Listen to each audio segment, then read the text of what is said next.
Une longue étreinte entre Emmanuel et sa mère Georgina qui se retrouvent après plus de 3 ans de séparation dû au conflit que traverse le Soudan du Sud.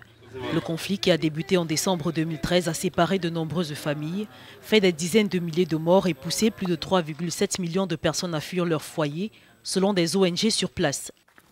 Emmanuel se rappelle des dernières heures passées dans la localité de Kodok avant qu'il ne s'envole à bord d'un avion gouvernemental pour Djouba, la capitale du Soudan du Sud, sur la foi d'un témoignage selon lequel ses parents s'y trouveraient. On m'a envoyé faire des courses au marché. Quand je suis rentré à la maison, mes parents et proches n'y étaient plus. Je suis resté durant 3 jours à la maison, mais personne ne s'est présenté, raconte Emmanuel. Hébergé par l'une de ses connaissances de Kodok, Emmanuel s'inscrit dans le programme du Comité international de la Croix-Rouge qui œuvre pour la restauration des liens familiaux. Courant mars, la famille du jeune homme finit par être localisée par le CICR.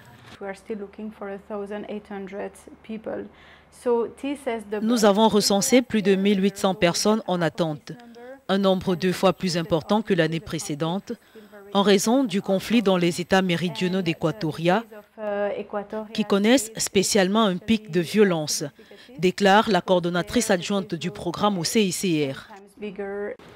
Emmanuel a aujourd'hui une priorité, retourner à l'école. Mais son avenir reste plus que précaire pour cet adolescent passé du statut de mineur isolé à celui de déplacé et peut-être de réfugié au vu de l'ampleur des combats.